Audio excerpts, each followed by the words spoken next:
Yeah, I lose my cursor. But anyway, yeah, feel free to ask questions as I go along, but I'm going to try to leave plenty of time at the end to cover anything you just want to know about Scrum, Kanban, Agile, anything that have been in the lessons already.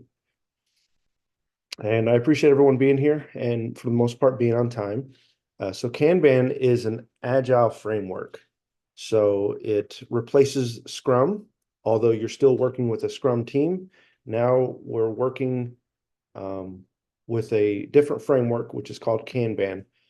And if you do any small amount of research on this, you'll find the history of it, and it's pretty interesting actually. But one of the main phrases, main keywords that you'll hear me talk about in this lesson is what you see here on the screen, which is continuous integration, continuous delivery pipeline, CI/CD. That's the main goal here. And you see continuous, the word continuous is there twice, and you'll see why, hopefully, by the end of this. It's all about being even more agile, be even delivering even more often, and even with better quality too, hopefully. Continuous integration, continuous delivery pipeline, and many times it's just referred to as CI/CD. So if you're taking notes, which I highly advise, I would write down at least CI/CD to give you a point of reference so you know what I'm talking about in the future slides. Let me get this to go. Yeah, sometimes it doesn't act right, but that's okay. Some of my fancy transition slides, animations won't be there. But what is Kanban? Okay. It's an agile framework, like we talked about. It's supporting agile. So anything we do is there to support agile. If you look back onto your agile lesson plan and curriculum, hopefully you know a lot more about agile now than you did before. If not, I encourage you to go back and definitely dive in because everything we do is to support agile. Kanban is no different. This one, Kanban is used to manage projects that have constantly changing requirements. Okay, so sometimes you have projects that, um, for the most part, the the parameters of that project are stay the same, and they're all the kinks are worked out before you start working on it, and they're given to the team, and they'll work on it. But sometimes projects are just expected to have constantly changing requirements throughout. There's scenarios that may come up that no one anticipated.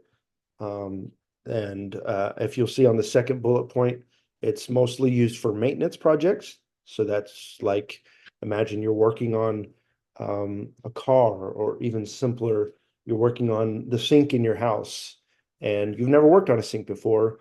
So, that something surprising may happen, and something new may arise that you have to maybe YouTube or check with a professional on. So it's mostly used for maintenance projects like building and updating websites with new functionalities.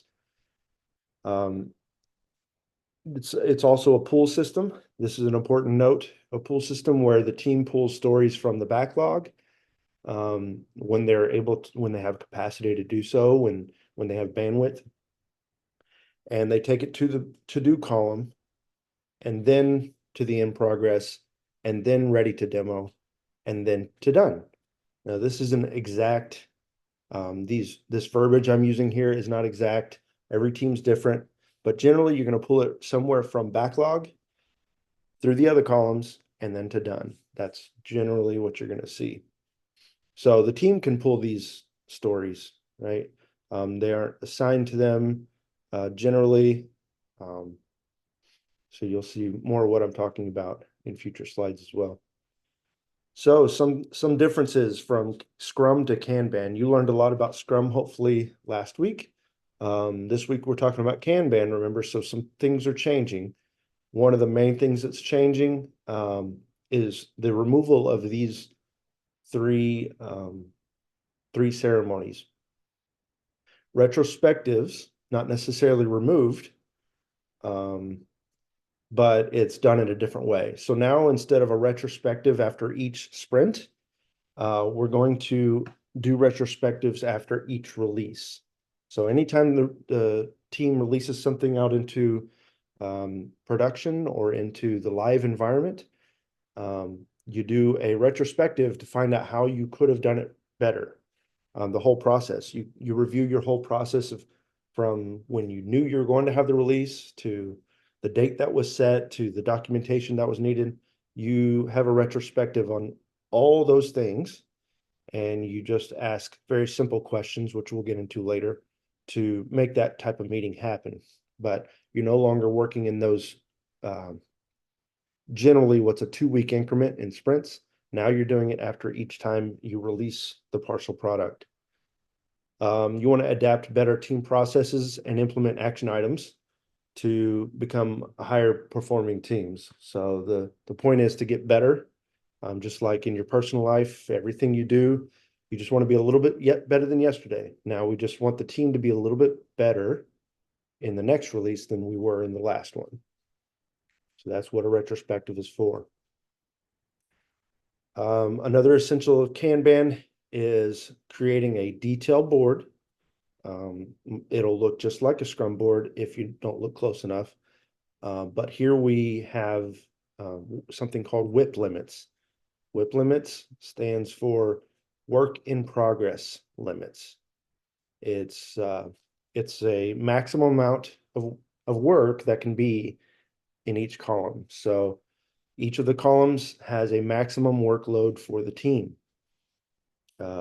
It's mostly to help make sure that the team doesn't have just a stack of paperwork that's never ending, like you see on maybe comic strips. You see just a ridiculous amount of people working in cubicles or whatnot, and they just have a ridiculous amount of work on their hands.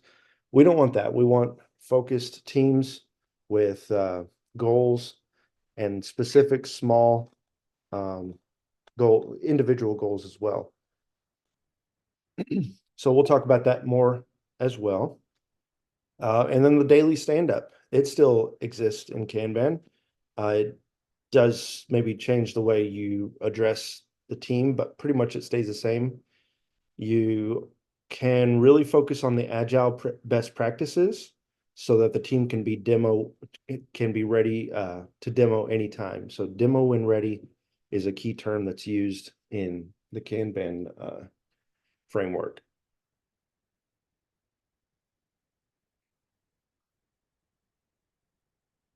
All right, so this is an example of WIP limits. Or these are some key statements that apply to WIP limits. Excuse me, Hey, yes. I have a question with the last slide. Mhm. You mentioned demo when ready. How is that different from the Scrum demos? That's a really good question. It's not that far off because really you could put together a demo whenever the team is ready anyway. But generally in Scrum and with sprints, you're dealing with an increment that you understand the deadlines very clearly for the whole team. And so you want to have at least one demo per sprint. So you would be ready for a demo at least by the end of each sprint, right? But here with Kanban, it just opens it up wide open. There's no increment. When the team has a fully functional partial product to present, they can be ready at any time. Hello. Hello. Yes. So I think was it Wajili? I didn't catch the whole name, but did that Really? Wheelie? Thank you. Did that Yeah, answer? hello. I Yeah. have a question. All right. Thanks, Wheelie. Hi. You have another question, sir?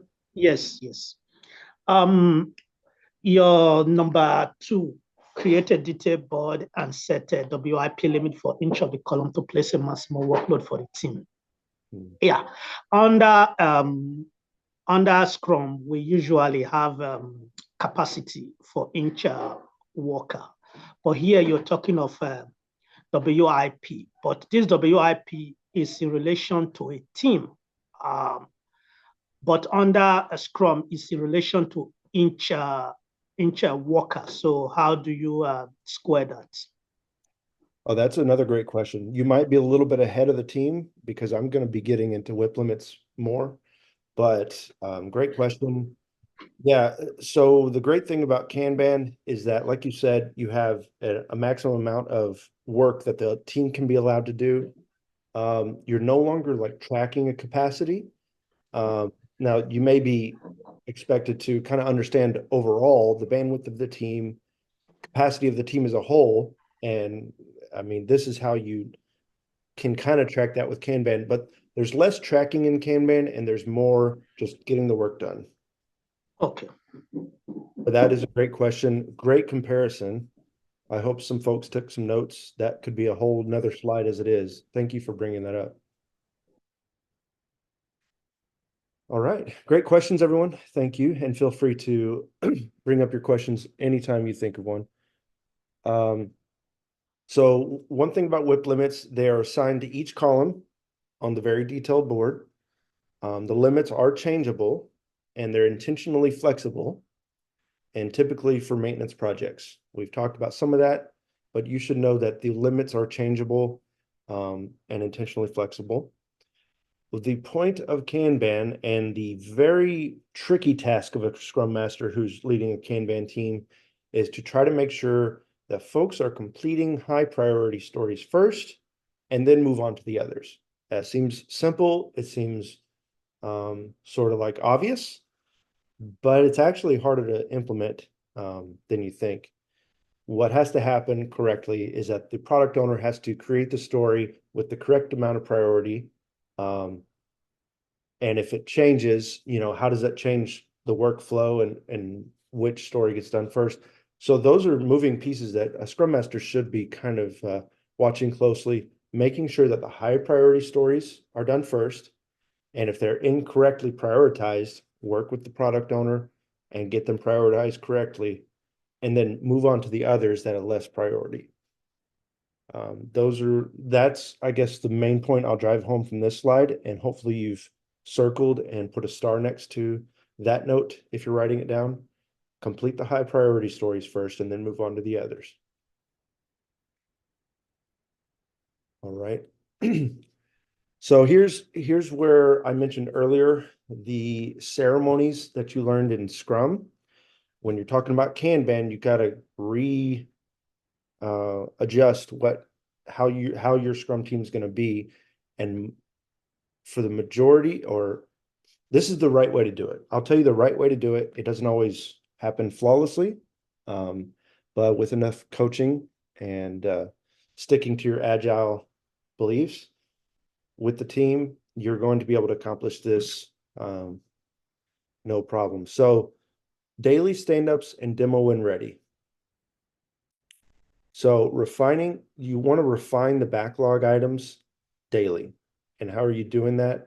You're doing it during stand-up. You're doing it when the stand-up is over and keeping a few people back in that meeting so that they can refine these backlog items. So there's no more product backlog refinement meeting needed. Now, sometimes it may be requested, and that's okay, but it's not a normal occurrence because now we're just doing it daily. Every new story that comes up, it gets brought up in stand up and it gets refined as the day goes on or during that meeting. You just want to create an atmosphere of openness, transparency between the team and the product owner so that these backlog items stay refined on a daily basis. So you're eliminating that ceremony. The other two ceremonies that you're eliminating are sprint planning and sprint retrospective. So I'm going to take a temperature of the room right now and ask a simple question that if you're ahead of the game, if you're already ahead of the team, you may already know, but what's the basic reasoning behind eliminating the sprint planning or the sprint retrospective meetings? Does anyone know?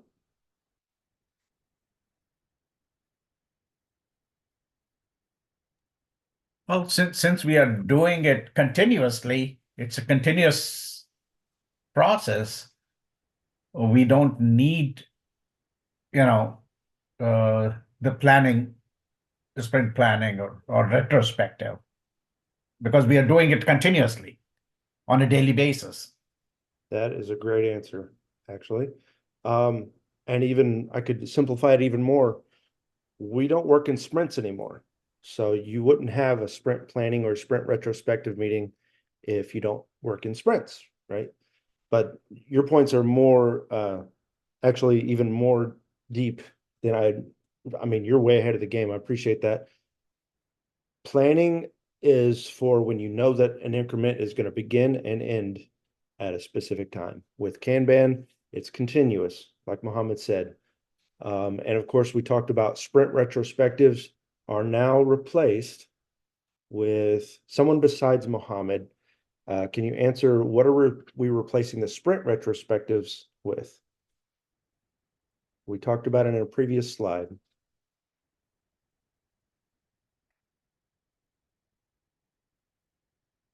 All right, that's okay. If you're taking notes, I encourage you to take this one down. Is Re- it is it just regular retrospective after every production or release? That's right, after every release. Great answer, Wheelie. Thank you. So now we're doing release retrospectives instead of sprint retrospectives. So that's why that one goes away. So if you'll see on the right side of your screen, these quick delivery meetings with retrospective after every release. So you're having meetings that have to do with delivery with a retrospective after every release. So there's a really high focus, really high concentration on releases now, if you haven't noticed. It's all about delivery and continuous conversations about that to make sure that we're continuously integrating and continuously delivering. So the retrospective is still going to answer these three questions. The retrospective is going to be, first of all, what did we do? What challenges did we face? And what can we do better? Now, a lot of times I like to kick it off with a gratitude section. So, hey, shout out whoever was amazing this time, get all the names out. But when we're talking about what did we do, what challenges did we face, and what can we do better, you want to encourage the team not to call out names, but rather to call out processes. So when the processes are fixed, it's not going to be, on one person to be blamed for the whole release falling apart. It's a team effort. We improved our processes this far and we still didn't meet the mark. Well, that's not going to fall on one person. We're united as a team on this. So it kind of helps not call out one individual. And but you can have a gratitude section where individuals can be praised for their efforts. And then even I've had sections or areas in the retrospective where we talk about action items, which is what can we do better is essentially your action item section. So that's not a big deal. But so there's different ways that different Scrum Masters run their retrospectives. I'm not going to tell you how you have to do yours, but this is the basic concept you're looking for. When the team releases, you want to have a retrospective pretty much the day after, or if you had time, the right after. It just depends on what kind of meeting capacity they have, because we run out of time quickly sometimes, especially if there's too many meetings. So I encourage you to have this as soon as possible, but don't put yourself in a pinch and everybody's too tired to talk. Retrospectives are supposed to be about openness and, feel free to share and hopefully have some team members with some energy. That's helpful too. You don't want to get them while they're too tired. All right, so here's an example of a Kanban board. Let me see who's here. All right, great. It looks like we have a few folks that have joined in. Sorry if you joined late. We will have some time to go over some things at the end. I have Q&A ready.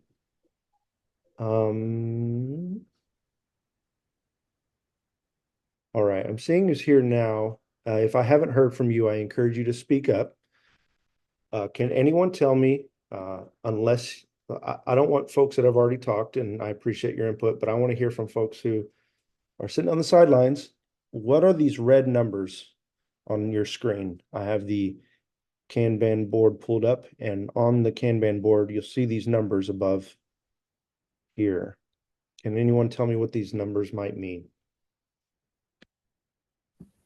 Hello, I'm assuming it probably means the sprint time limit. Ah, that's a great guess, but unfortunately incorrect. But I think I have an idea, but I'm not sure if I'm going to say it right. Sure. But the last class, I think she talked about the level in which the tax is going to take. Like, if it's going to be too stressful. I don't know how I'm explaining it, but she talked about if you have a tax, then they would ask every Scrum Master to like rate the level of how they can achieve it. So like 2 is when it's very easy, and 6 is like when it's too hard. I don't know. I'm not sure. I hear you. I think the numbers means that the amount of tax we have to work on. The 2 means we have to work on 2 tasks. The 6 means we have 6 tasks to work on. That's what I think. Those are all great ideas. Unfortunately, in Confor, I think you're getting closer to the right answer. Ruth, what you're talking about sounds more like story points, which please, if anyone has any questions, and it sounds like we may be raising more questions than answers right now, and I wasn't there for your last classes.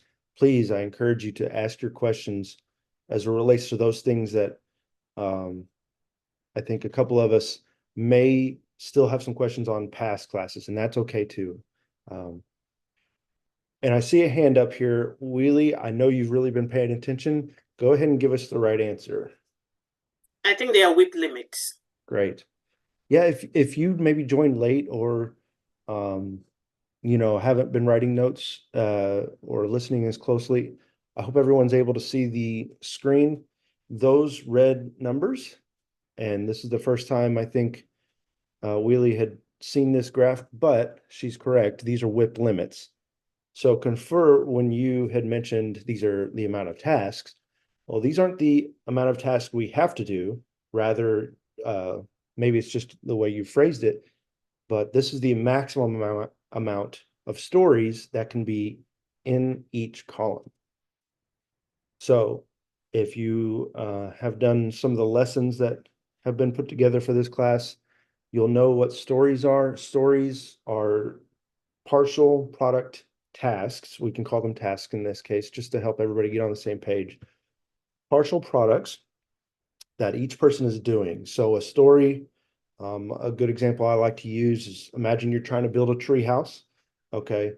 I'll give, instead of me doing the whole thing, maybe, I have a group of friends that come over, and I give one person a story to build the steps for the ladder to go up to the treehouse.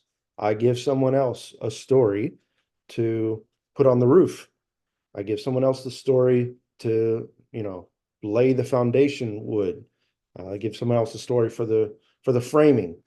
So everyone has their own tasks, and each of these green boxes you see here are an example of stories. So in each column, we have these ideas, tasks, stories. Stories are the correct term in the industry, but those are all, like in the funnel area, you would consider all these like just, you see how it says here, all big ideas are welcome here. Let me maximize it for everyone. So this is just an example. Like I said, not every board is going to be the same, but all of them are supposed to support this continuous exploration, continuous integration, and continuous deployment to be able to release on demand. If you see the top graphic above the board, continuous exploration, CI/CD is a common term. So if you haven't written that down, I encourage you to, CI/CD. And the intention here, the main goal is to release on demand, which is another great term that's used in the industry. on the right of that graphic, release on demand.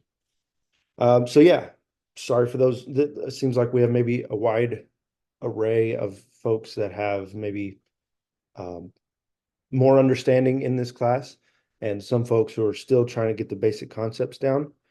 I'm going to try to help put it all in one place for you, get everybody on the same page, make sure all your questions are answered by the end. But do go ahead and raise your hand or unmute and ask your questions as you think of them. So what we have here, the board starts with the funnel column on the very left. On the very left. Let me see if I can make this. Got it. Funnel. Boy, that is blotchy. There was a better one before, but I guess I'll stick with that one. You'll see funnel, okay?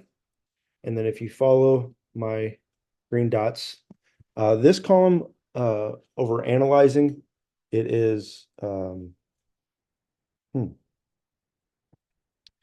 it has a 2. So in this scenario, in this column, can anyone tell me? And I'll go ahead and call on Rebecca. Thanks for being here. If you can tell me, are they doing Kanban correctly in just this column for analyzing? Yes, they are. Perfect. Great answer. Thank you for keeping it brief. I'm having trouble seeing the rest of the team here. I guess I'll take away the annotate.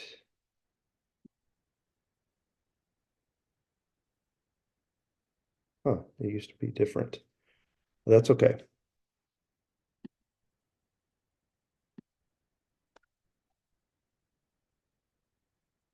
One moment.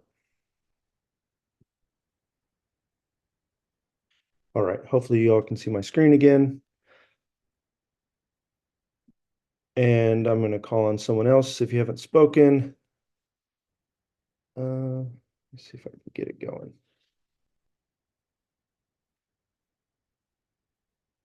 Well, that's all of us. Okay. Oh, no, there you are. Hermela, I don't believe I've heard from you. Oh, she's not connected to audio. I don't think.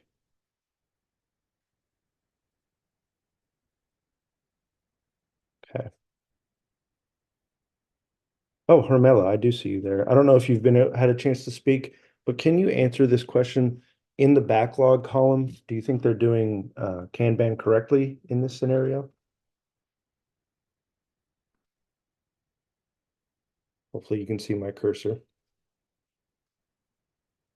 I think so. Okay, you think so? One, I don't okay. If you think so, more on the positive side, then yes, you're correct. They're doing it correctly in backlog. All right, so if you guys hopefully are getting caught up and understanding a little bit better, it's the maximum amount of stories that can be in each column. So in the analyzing column, you have a maximum of 2, and they do in fact have 1, 2 stories. So they're doing it correctly. They're at the maximum limit, but that's correct. Under backlog, they have 6. 1, 2, 3, 4, 5, 6. Even though these stories are overlapping for whatever intended purpose that was, that's okay. You can still see them clearly. There's separate stories, and they are doing that correctly. Same thing in the implementing column. There are 4, and they have 4. So let's go to validating and staging. Now, someone be brave. I think I've heard from everyone. So someone be brave and answer me if the in progress section of validating and on staging, if that column is being done correctly. No. No. Okay. Yes. Okay, we've got a mix of 2 votes for no and 1 vote for yes. The in progress section of the in progress column of validating and staging, they have like this sub column, right? So hopefully you all can see it. It's zoomed in enough, but the in progress section has a WIP limit of 5. So actually whoever said yes is correct because they have 1, 2, 3 stories in this column. and the WIP limit is 5, we have not gone over the limit. So remember, Right. yep, it's okay to have less. Right. Not okay to. All right, so hopefully we're on the same page there now too. So what it means is that they're validating 3 out of the 5 stories. Yes, those 3 stories are in progress during the validation staging. Chosen, like I said, these, this is a very detailed board. It's great. If you can get it this detailed and it work well, more power to you. So The WIP limits. sure, go ahead. What's that? Who determines the WIP limits? The team generally will pick them at the beginning of your Kanban introduction or as you're transitioning from Scrum to Kanban. You'll decide them together, but there have been times that the Scrum Master just chooses based on your knowledge of what the team can handle. If anyone, product owner, or anyone in the team has, raises a red flag like, oh, that's not enough, the limit's too high or the limit's too low, have the meeting with the whole team, maybe during a stand up and say, hey, this is what our chosen WIP limit is. It's been brought up that that may be too high or too low. What do we all say that it should be going forward? And we want a number that we can stick to. We don't want it to be changing all the time, although it is, like I mentioned earlier, flexible and sometimes able to change at the blink of an eye. So great Thank question. you. Yeah. So yeah, this is one example. I hope that clears it up. So can anyone tell me why the funnel and done section don't have WIP limits? Because you can have as many brainstorming as you can, because it's not, I think that's it. You can have as many as you want on the funnel because you're still kind of brainstorming it. Yeah. Yeah. I think because those column doors is not really in the hands of the team anymore. Once it's done, it's now the deal is now belonging to the company, or once for big ideas and every other thing, it also comes from the main company itself. It's not yet in the hands of the team. Yeah, actually, both very good answers. Both correct. The funnel system, some people call it funnel, some call it backlog, but you see here in this case, they have the backlog sort of as part of the team. They're calling this backlog. This would be considered a team backlog. And they put it after analyzing. It's not really typical, but this is what they chose to do. So the funnel is like we talked about, it's brainstorming ideas. You could never have too many ideas for stories. So you put them all in here, and when they reach the definition of ready, the team will accept them and start working on them. Some of them get pulled out of the funnel and they get taken away. So funnel is for like filtering through what could work, what could not work for this team to manage these projects or maintenance issues. Excuse me again. And then the other thing is, yeah, once the stories are in the done column, that's correct. They belong to the company. That means you have delivered a product, however great or not great it was, but that is done. It doesn't come out of done. It doesn't come back to you. You would start over in the funnel category with a brand new story if anything needs to be corrected from that first story. Once it's done and done. And there's no limit to how much the team can accomplish. So that is correct. Great answers. Thank you all for your input there. Here's another example, a little bit smaller, less detailed. I've seen them, believe it or not, even less detailed than this though. Here we have a team backlog that has no limit. And then the analyze column, it looks like they are doing each column correctly. And you go all the way through, and then done is the same, sort of another word for accepted. Both terms would be appropriate. And then down here, if you can see it, let me maximize the screen a little bit. It's so we're going to talk about this in a minute, so don't get overwhelmed, but there's an average WIP and duration, which are measured from the point work is pulled from the backlog until it's accepted.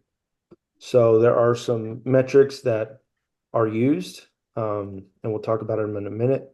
It's not a huge concentration on this, but essentially what happens when you're working in Kanban is a lot of people outside of your team, even the product owner, start to get really focused on this. How long does it take us to get these stories done? And average WIP is a good way to measure that. There's even better defined keywords that we'll go into that may help clear this up, but just know that this is something we'll be talking about in a moment, maybe even as soon as the next slide. Okay, yeah, so there's several metrics. The main one, believe it or not, in this huge mess of words and images that I put together, metrics, the throughput metrics, okay? You'll see that at the bottom left. This is the most important one as a Scrum Master that you're going to be using. And it may look familiar. It may look familiar because in Scrum, you learned about a chart that measures velocity. And hopefully you learned and understood that thoroughly during that lesson. If not, it's not a huge hurdle, I don't think. Throughput and velocity are essentially the same thing. So throughput, and if everyone wouldn't mind, just mute your microphones until you have a question, please. All right. I just muted someone, so hopefully you can unmute whenever you have a question. All right, here we are. So there are basically 3 different charts. There's others too, but these are the main ones that a lot of leaders look at. Your main focus is going to be throughput, and we'll talk about that in a moment. But there's also control chart, which measures what we talked about a moment ago, which is like WIP limit averages, or WIP averages, so work in progress averages. Cycle time is the amount of time the team works on each story. Lead time is I could simplify this, the amount of time that the team has it in the backlog or funnel brainstorm area and actually delivers it. So there's 2 different metrics. Cycle time, which is when the work's actually being done. Lead time is when the work was sort of thought of and generated to when it was actually delivered. You'll see a little bit more of that in the coming slides as well. Not super important for you to understand in depth, but the high concept of it is pretty important. So lead time includes cycle time. Exactly right. Yeah. Yep, you're ahead of the game again. We'll have sort of an in-depth discussion on that, but it's not super important for everyone to completely understand how all these graphs work and why. As a Scrum Master, like I said, throughput is going to be your main focus.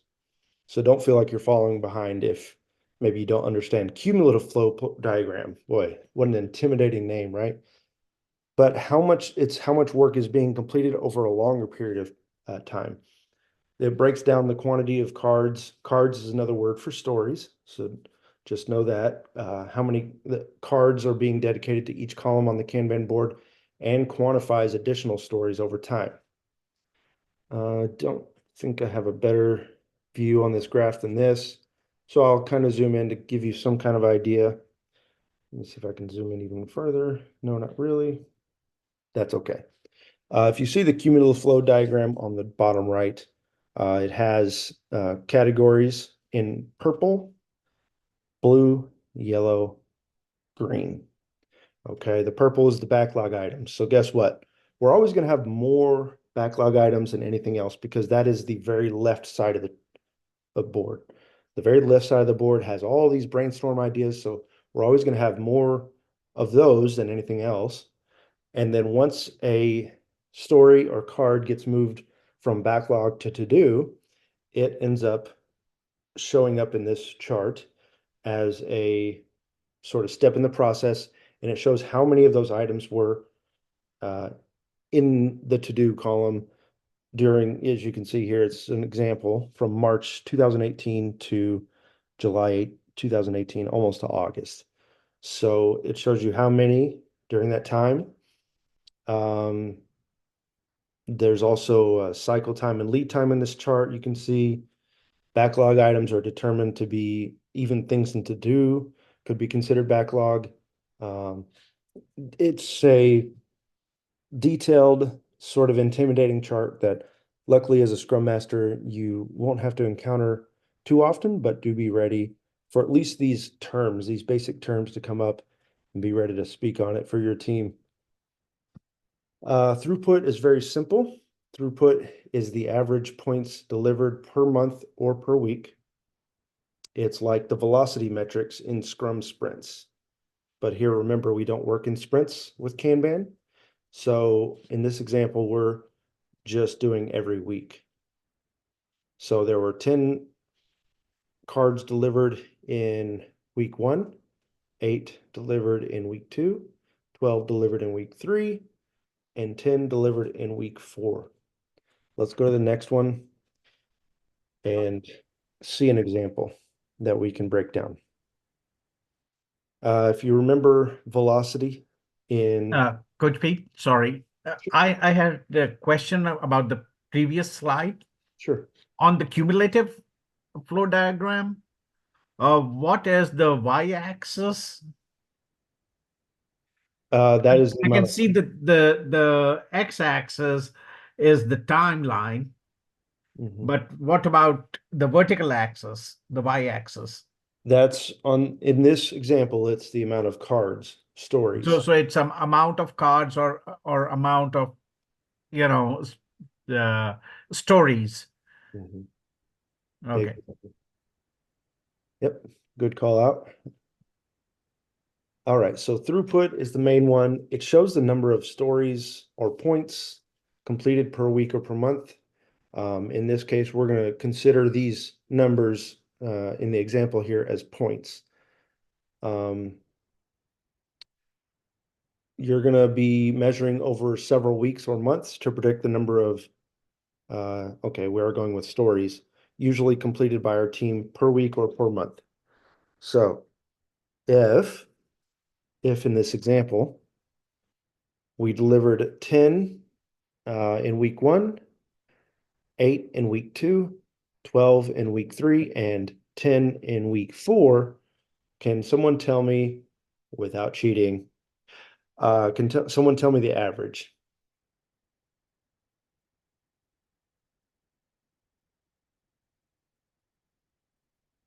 All right. Does anyone have an answer? The main average is 10. That's right. It's right there on your screen, unfortunately.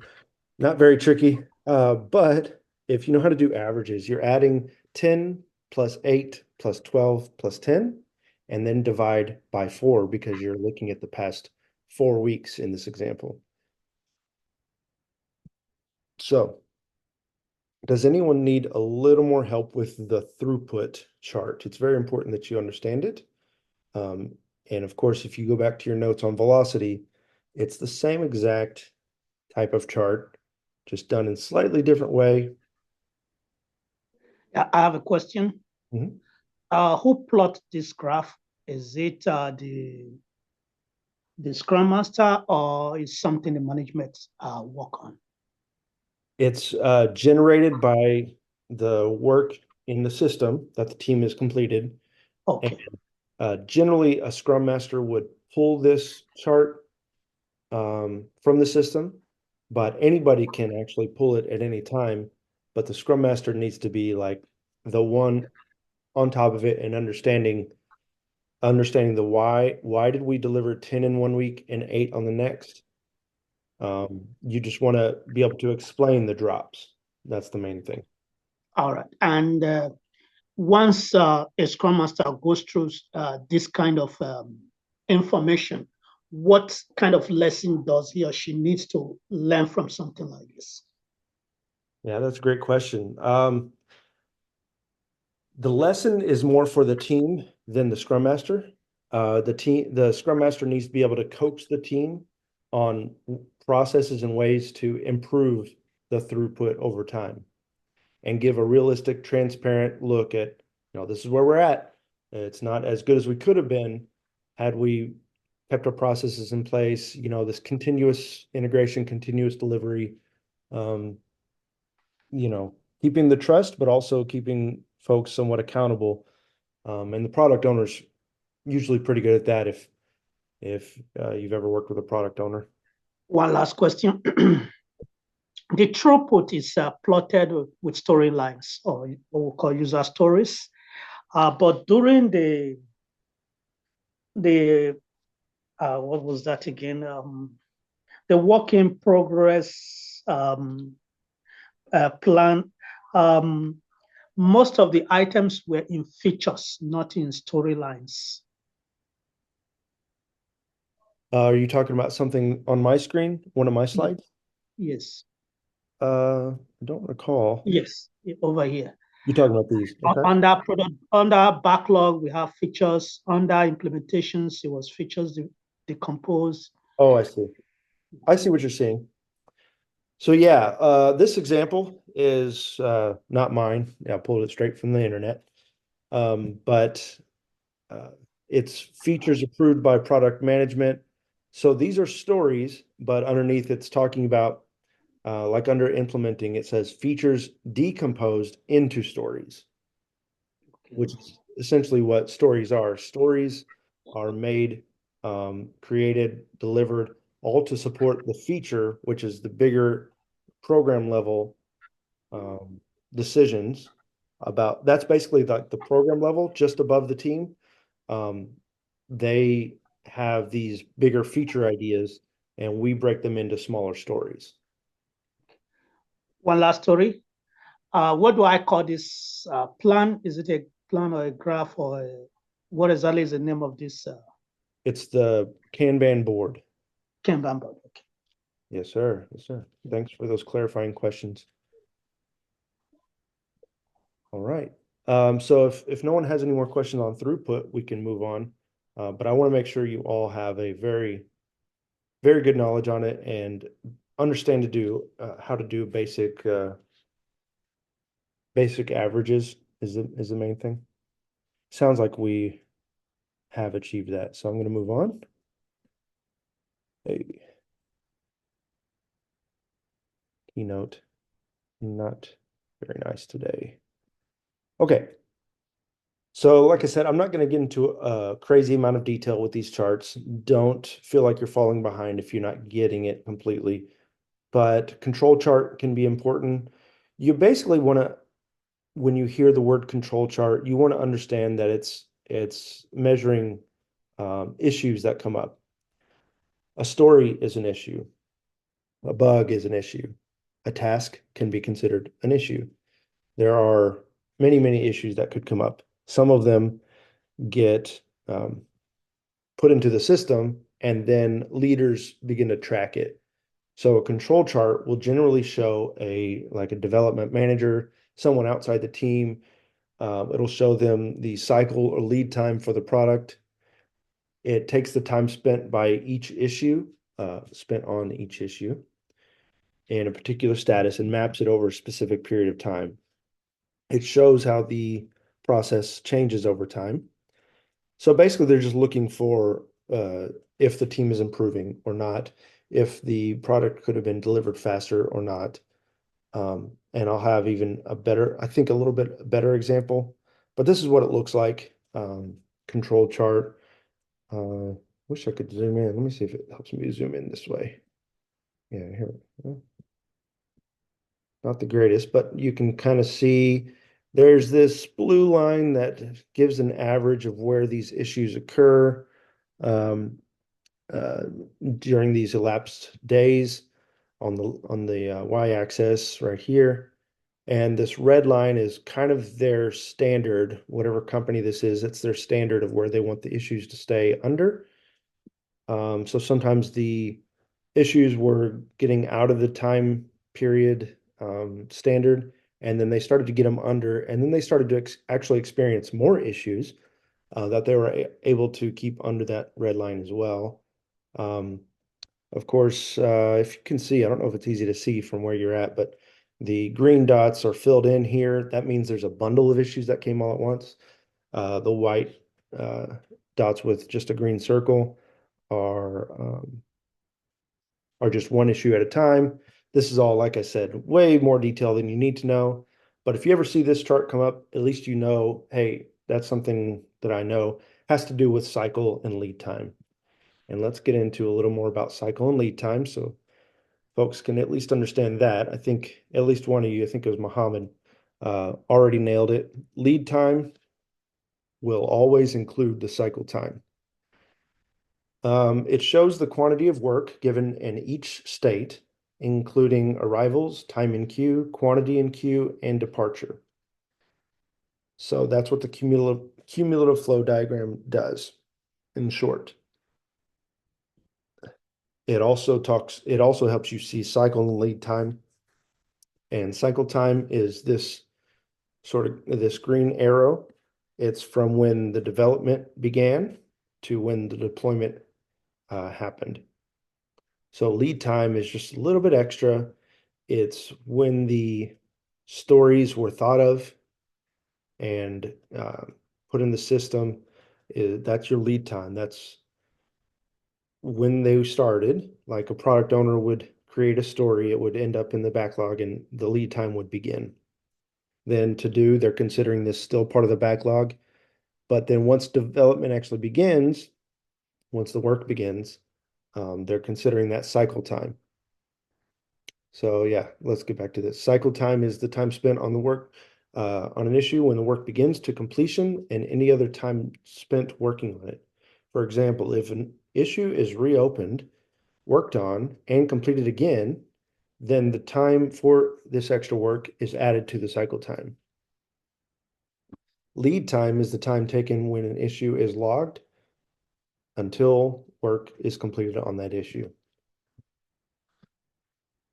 So hopefully that gives you a little bit better idea of what cycle time and lead time are. To high-level concepts, that's going to be very helpful anytime anyone asks. All right, so what we're going to talk about next is sort of a output, I would say, of Kanban. Extreme programming is XP is just a way to make continuous integration, continuous delivery, CI/CD more effective and with better quality. It's an agile technique that aims at producing high quality software or products and promotes knowledge transfer, thereby getting the teams fully cross-functional.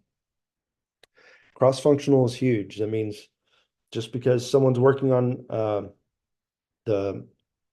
okay, let me simplify it even better. Even if even if one person is always working on the buttons that you push when you click around on a website, there's someone else that knows what that button does once they click on it, and they work on that part. They should be cross-functional. Hey, I can work on your end if you just teach me a little bit about what you're doing, and you can always work on my end if I just tell you a little bit about what I'm doing. That's what XP is there for, to make your team more cross-functional. Sorry, Pete. Yes. So is XP another kind of a framework, an agile framework? No, it's not a whole nother framework. It's just a technique that helps support agile. I mean, it's not a whole nother process change. It's just a way to make to support Kanban or Scrum by doing things together, making sure the team is working together and not working in silos. XP is just something I mean, you're just going to sound real smart in front of your team if you say, well, an XP technique that we could use is pair programming. You know, pair programming is pretty simple, but it's two people working on the same system. It's one of the XP techniques that we're going to talk about. One person is writing or building the code, and the other is checking for errors in the code and correcting them. Generally, one is called a navigator, one is a driver. So imagine you're showing your, great aunt or grandma, you're showing them how to print something from a computer and they've never done it before. So she would be the navigator. She would be telling you, hey, I want this printed, do it this way, go here. And you're the driver. You're the one actually holding the steering wheel and making things happen. The purpose is to reduce the number of bugs or defects that are released out into production. So if you've ever been working on something, let me think of an example. Making a recipe, making a meal, small meal, no big deal. But if you make that same meal over and over without a break for 24 hours, you're going to have mistakes, right? If it's just you. So pair programming is like a way for someone to come into the kitchen with you, give you a little backup, help make sure you have the right supplies, those kind of things, because two heads are better than one, and you're going to have less, mishaps. Like you made a sandwich, but you forgot the lettuce because you've been making them for 24 hours. So a lot of these programmers do work a lot, and so it just gets mind numbing, sort of, to keep doing the same thing. So when you have somebody else there and you're explaining to them why you're doing what you're doing, and they're explaining to you how it could be done better or different ideas like that, you never know what kind of creative, brand new ideas can come out of that. So pair programming, encourage your team to do that if they start to get in sort of me mindset, like, oh, I can handle it. Yeah, just give me all the stories, give me all the work. You don't want anyone to feel isolated or like they're working in silos. Mob programming is another XP technique. This time, it's usually for a major issue, some major fix needed immediately. A lot of times dealing with security or a major incident in production, like something that needs to happen immediately, and you just basically get a lot of folks together in one place. And if you're working remotely, you're all in the same meeting trying to go through the technical details of what it would take to implement something, to fix whatever security loophole there was or major incident that is, costing the money company as you sit there and try to troubleshoot. Sorry, can I ask a question, please? Yes. What does mob programming, like mob, stand for? Is it an acronym for something, or? No, that's a good question. That is just mob, as in, you've seen just a bunch of people get together. That's the mob. Okay, thank you. Yeah, no problem. So yeah, these are basic techniques.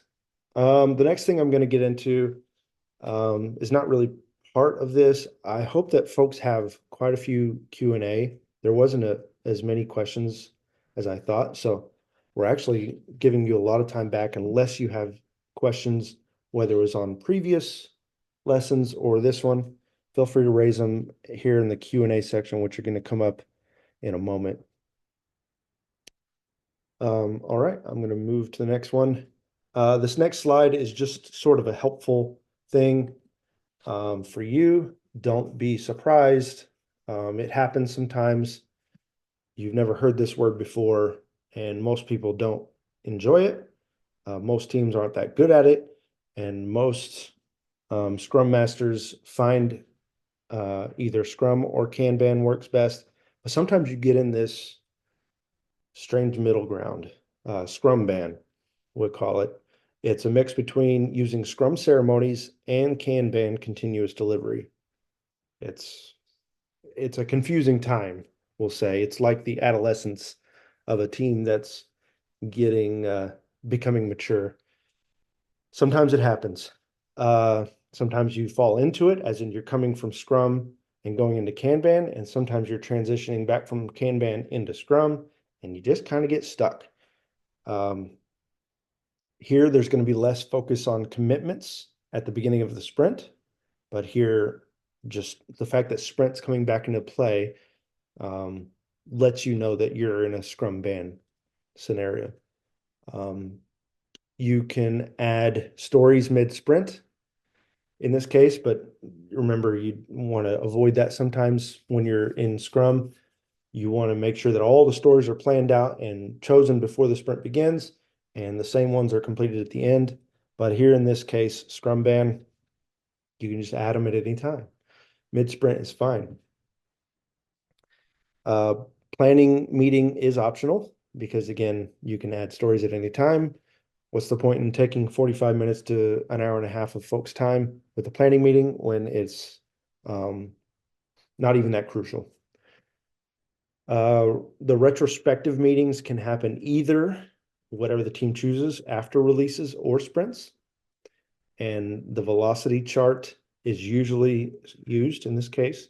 So you would still measure your team's delivery per sprint. And then projects can be delivered with the Scrum, and ad hoc work uses Kanban. So some major projects happening, and your team is implementing some of these changes for the project. It's going to be delivered with the Scrum mindset. But then when ad hoc work comes up, you would say like maybe a button broke on a website. I don't know. I'm just thinking of something. And you have to fix it. That you use the Kanban. So higher priority stories get done first, and then you move on to the others. So this is a very strange place for a Scrum team to be, but it happens. I just want everybody to be well aware. So I think some folks joined late. I want to make sure we go through some of this again. Does anybody have any questions on these first slides? Let me say it like this. Can anyone tell me, and I'm going to stop sharing my screen. Can anyone tell me what CI/CD stands for?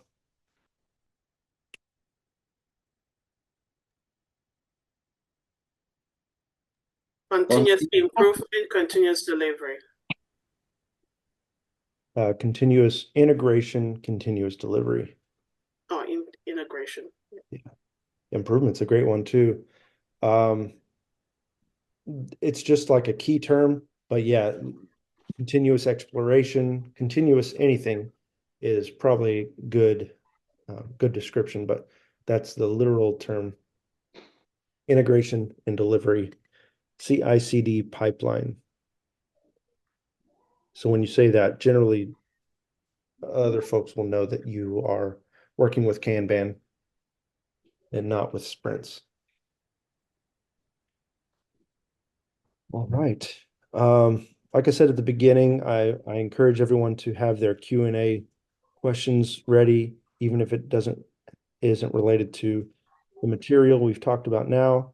Does anyone have just general questions, specific questions, anything you need answered? I'm here for you. Yeah. Questions. And my very first take is, we've gone through Kanban, but as a Scrum Master, at what point in time do I suggest that we go in for a Kanban? How do I make the team aware that this is the best option for them? That is a great question. Really, really great. The specific time is unknown. You have to really have your thumb on the pulse to understand what your team needs. I would say early and often, have that discussion early and often. The best way I've seen it done is you start to get more of these last minute ad hoc issues that come in, and it doesn't stop over, a couple sprints. It just doesn't stop. And you're getting less projects coming in. That's when you just need to already be talking about it during stand up. You want to plant the seed early. So you don't want to be the one to make it happen. You want to be the one to raise the flag, I'll say. So you do that by like planting the seed during stand-ups, during retrospectives, being like, hey, if we have all this work coming up in the middle of a sprint and all of a sudden we need to do them and do that new work instead of what we thought was going to happen in planning, this may be a time for us to transition to Kanban. And you need to be ready, to create a new board for the team, those kind of things. And you need to get buy-in from not only the team, but also a lot of times from management. Okay. So like usually there's like one development manager that you need to get the okay from. He's the guy that basically signs the checks. He's the guy that has the decision-making power of who's on what team. The architects can be very helpful for that too. Product managers and product owners, you just need to prepare them. You don't really have to get any kind of approval, but you do need to prepare them that may be coming up. Because essentially the process that you choose, you want to make sure it sticks for a long time. And part of that is knowing whether or not you're going to be getting a lot of projects in the future. If you're going to be getting big projects that, are long term, you might want to stick with Scrum and let down your pride and forget about the Kanban idea. But yeah, if there's a lot of last minute work coming up, the best way to do is move to Kanban. But with regards to creating the board, so you see that so much work is coming in the middle of a sprint, and you suggest a Kanban board. But with regards to creating the board, because again, we're not technical, right? Mhm. So I don't know how that's going to work. What kind of conversation am I having with maybe the developers to start creating the board? Am I the one to create the board for them? Because if I am the one creating, I don't think I know what I'm creating. By the time, if you have your thumb on the pulse enough to know that your team needs to transition from Scrum to Kanban, then you will know what to put on the board. And a lot of times, like Jira, these systems, they have parameters in place. They have workflows. So they have like a story can only go through like 4 different workflow points. Well, then you know that you can only have 3 or 4 columns on your board. Mhm. If they give you more flexibility, you're going to have more optional columns. And absolutely, the team can add columns, can tell you, hey, we could use another column and it could be named this. That's great if you're getting team input like that. Okay. Yeah, but I wouldn't try to implement anything like Kanban or change processes like that until you do get your thumb on the pulse that you can at least know Yeah. columns. Yeah, that's a good point. And with regards to I'm sorry, class, am I talking too much? No. No, absolutely not. I'm sure some folks are probably just being quiet, but are getting a lot from your questions, so don't worry. With regards to extreme programming, we talked about pair programming and mob programming. As a Scrum Master, I'm not sure how I get to that conversation of telling them this is what we need. Again, because I'm looking at Scrum Master not being technical, and so our knowledge is pretty limited. So we might know these concepts, but then how do we get to that point where we're telling them this is what we need to do? Yeah, another great question. So actually, as a Scrum Master, you may not be technical at first, but believe me, the more stand-ups that you join and the more issues that arise that you need to handle for the team, you're going to become technical naturally. Okay. Technical on a high level, like, hey, I saw this happen before. This is how we did it. Let's try to do it. Let's try to resolve it again this way. Also knowing your team members, knowing what they're good at, knowing what they sort of take a longer time on, knowing and knowing who's willing, a lot of people aren't willing to take on extra work if they don't have to. That's something for you as a Scrum Master to tap into, to find out what it takes, what's the intrinsic motivation in each team member to help them get better. In the end, yes, productivity, but just to become a more cohesive unit. So everybody's helping everyone, and there's no not no friction. Sometimes friction's good, but there's not regressive friction that causes us to, take steps back as a team. You want everything to be just pushing forward, and everybody to be on the same page. Working agreements are a good way to do that. I'm kind of getting off track here, but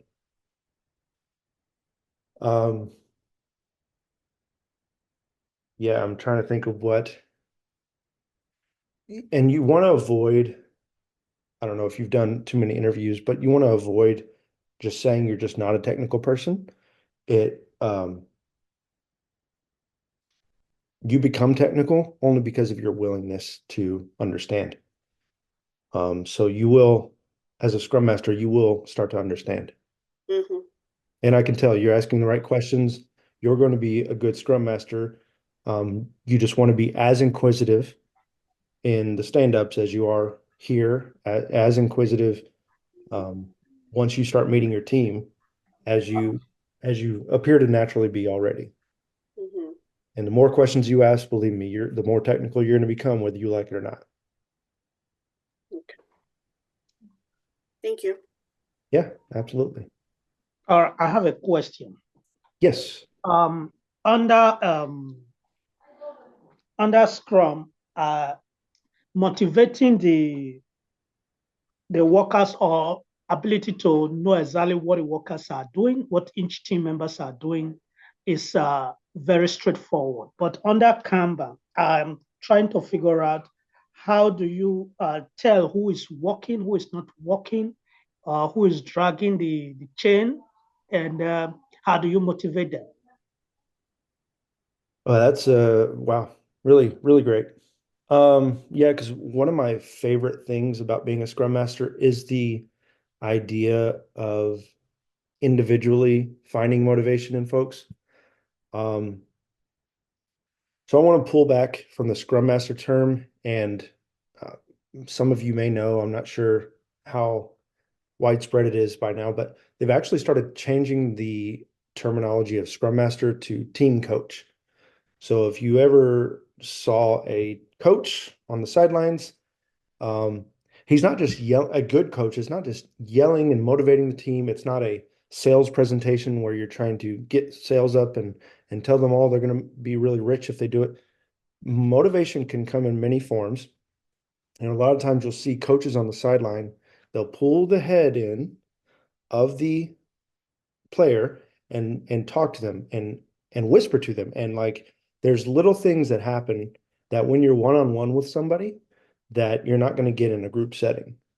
So I don't go and in my opinion, a good Scrum Master does not go correcting the team, even if they're blatantly wrong, in the middle of a meeting with anyone there besides just you and them. Positivity. I think you may want to come away from this concept that you brought up about someone dragging the team. It's okay that you may feel that way, but I wouldn't try to bring that concept into the one-on-one meeting and say, hey, listen, you're the weakest link. That's not really motivating. So every person's so different. You're going to find that one person really really needs that, encouragement and motivation. And some of the others, especially veterans or like, folks that have been there a while, they kind of want to be left alone. So the motivation and things that motivate folks, that's for you're just getting to know people. And hopefully you have a team no more than 10, but if you have a team of like 20, it becomes a little bit harder to get everybody to get to know everybody's little quirks and things, but that's what you're doing. You're just getting to know people. Yeah. What I was trying to say is that under Scrum, measurement of job done can easily be seen in the system directly to an individual worker. But under Kanban, it's a group thing. So some people may be dodging to work or just actually don't want to do anything and they can get away with it. So how do you fix such situation? I see what you mean. So yeah, your job as a Scrum Master is not to fix things. You're not even playing a political game around people's backs. The main focus is to support trust, transparency, focus, the commitment, the values in Scrum still apply in Kanban. So you want to uphold the Agile belief system. You want to create an atmosphere primarily of trust between you and the team, because that's going to be the hardest thing to break. And once it's broken, it's not easy to redeem. So your job is, even if you know that someone is slacking, believe me, if someone's slacking bad enough, there are ways to track that they are not doing well, that they're not doing their part. There are ways to track it. And that's not up to you. There are HR people involved. There are managers involved. There's a reporting manager, a development manager, an architect, a product manager. There's a product owner. Those type of folks are going to have to play the political game and talk and discuss, hey, ramp this person down. They're not doing their part. Everybody else is doing great, and they just haven't figured it out. That's not a Scrum Master's job. The Scrum Master is there to improve the process and to uphold Agile and Scrum beliefs and values. Yeah, I got what you said. But what I'm still saying is, since the measurement system is taken under Scrum as an individual basis, but under Kanban is taken on group basis. So you will not be able to effectively measure if a particular person is working or not in a team. That's what I'm trying to say. I see what you're saying. So the simple answer I'll give you is that yes, you can track individuals still in Kanban. Okay. Cool. Good answer. Good question. Sorry, can I ask a question again? For sure. Can you kind of a life of a Scrum Master, if you don't mind, a scenario where you're working already on Scrum and you need to transition into Kanban? Do you have any scenario that you can talk to just to give us a better understanding on a day-to-day life? Mhm. Yeah, if you're showing up on time to daily stand-ups and you're finishing them at 15 minutes, or sometimes with a larger team, need to be a little bit flexible with that. But if you're sticking to your daily stand-up of 15 minutes in a normal size team, you're gonna, whether you like it or not, you're gonna get information during those times that are gonna help you see that the teamwork is moving from project work, long-term sort of planned projects, to maintenance and operational. That's, I mean, I'm trying to think. So, I mean, on a daily basis, the daily stand-up is where you're going to absorb all that information and figure out on a high level, are we working properly? Are we doing the process in the way it should be? On a practical level, I would just have to basically go through a whole project, which a project is just a planned set of increments that the company wants certain things to be done. And the maintenance and operational is just things breaking and the team fixing it. I don't know if that's specific enough, or did that help answer the question a little bit better? Yeah. Okay. And also, why would someone prefer Scrumban over Kanban?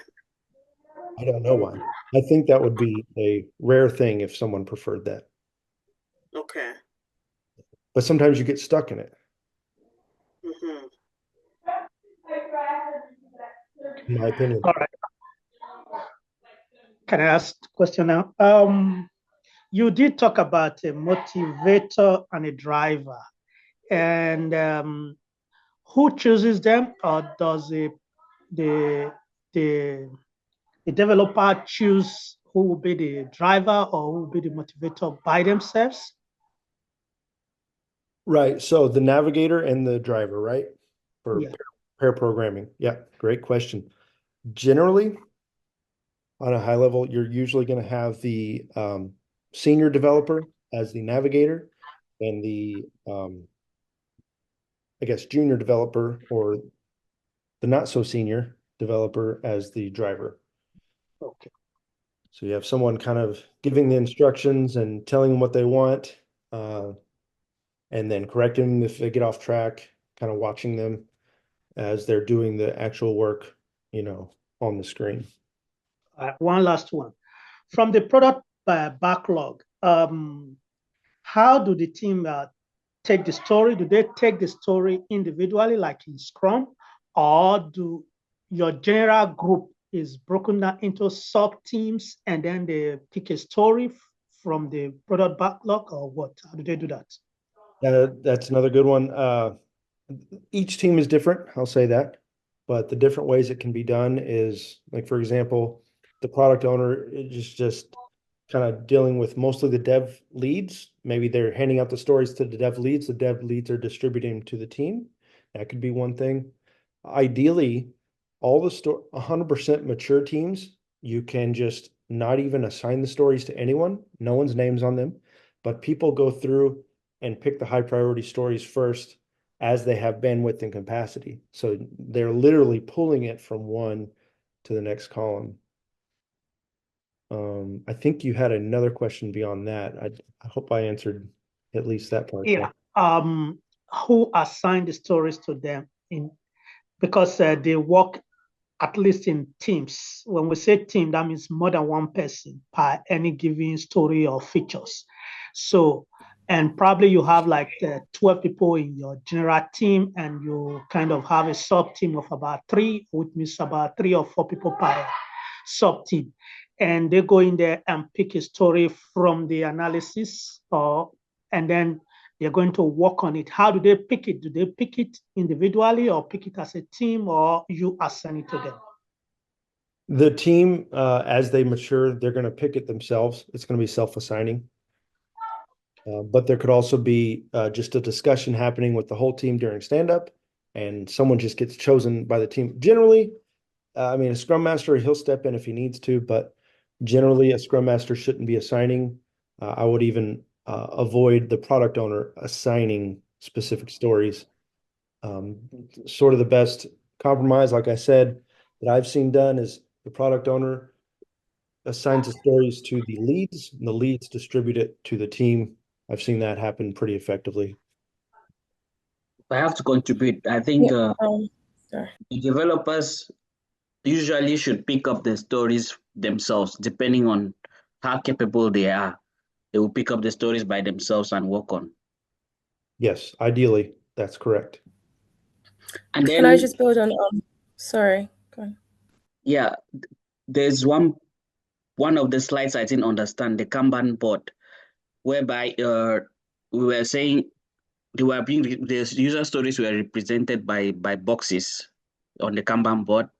And then there was a place where the numbers, 2 boxes meant 2 user stories, 4 boxes meant 4 user stories on the Kanban board. But there was a place whereby there was, I think, 5, but I was only seeing 3 boxes on it instead of the 5 boxes representing the user stories. Please, could you just expatiate on that? Sure. Can you see my screen? Yes. Sure. So you're talking about this, right? Yes, I'm talking about that column. So these red numbers are actually the limits, the maximum amount of stories that can be in that column. Maximum. So these three, can you see my cursor as well? Yes, I can see it. Okay. So these three stories, and these are boxes, yes, on the screen, but they're supposed to represent like sticky notes. So if we had a physical Kanban board, these would be sticky notes. So these three, 1, 2, 3, these are fine because they're not going over the 5 limit.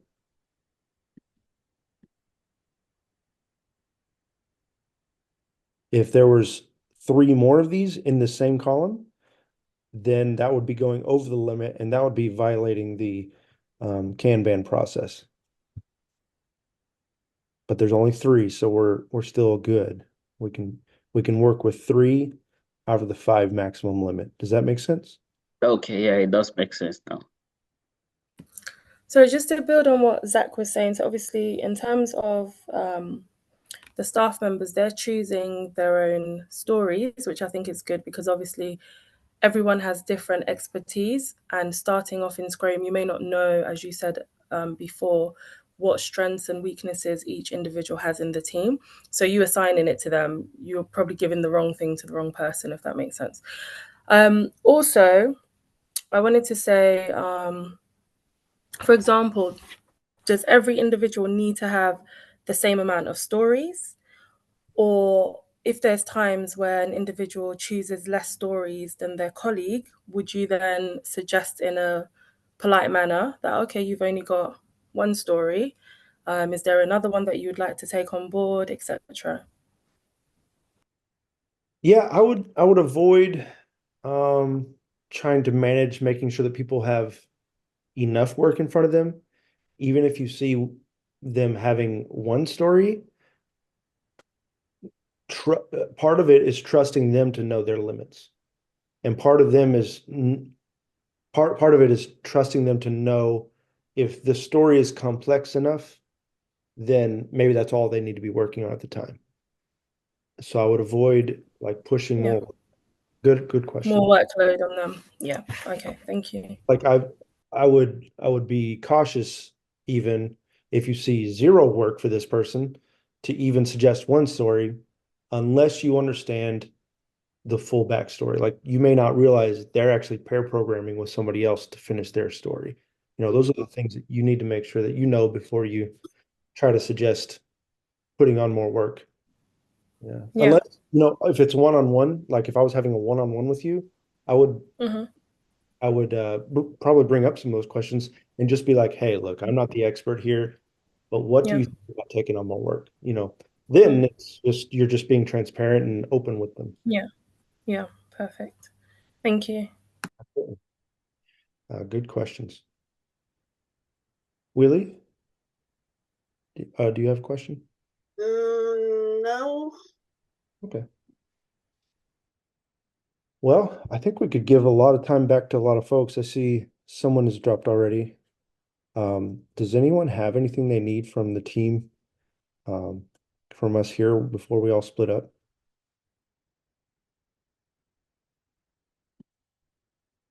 Hopefully I was able to answer a lot of questions. I would encourage you also to go through the material, the lesson plan that is available to you. Part of the course is just recordings and videos in a private lesson plan from Parika Technologies that you were given. And if any of this is not clear or some of the basic concepts you don't feel like you're following or understanding, then I would encourage you to go there and really dive in again, even if you've gone through it once. That can be helpful because I think there's a limited amount of time you'll be able to access those Parika recordings and lesson plan. I think there's even some instructions and things like that on there. It's been a while since I've had access, but they did help quite a bit for a lot of people. Does anyone have? Can I just Can I just ask one more question? Yeah, so thank you for your time, firstly. I just wanted to know, since you've been working in this field, like when the first time you started, what challenge did you come across and how were you able to combat that? And then what have you learned along the way that you think has been essential in order for you to be successful within the field? Thanks. Those are very specific questions, and I can answer them hopefully very clearly because I do have two. I have one major thing that I encountered first off, which was getting to know the stakeholders as soon as you take on a new team. That's your main thing, getting to know the stakeholders. That could be project managers, that could be anybody, architects, who else? Product managers, anybody outside the team that you're not going to know on a personal level, but you're going to want to know when you get backed into a corner and don't really know where to go. And so that was probably the most important thing I did the first time. And what I've learned is actually some of the best Scrum Masters know how to just shut up. They just know how to be quiet and listen and wait and be patient. I tend to be someone that will naturally get really involved in all the details. And so resisting that side of me to just be someone who listens has been really helpful.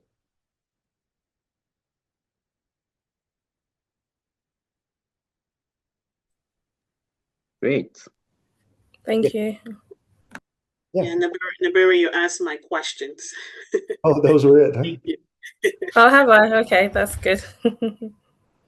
And thank you very much, Pete, for your time. That was some great explanations. Absolutely. And you guys feel free to reach out even when this meeting ends. I may not answer right away, but yeah, I think once you have specific questions like those that I've heard, it becomes helpful just to have someone to fill in the gaps. So do feel free. All right, folks. Thank you. Thank you so much for your time. Thank you. Bye.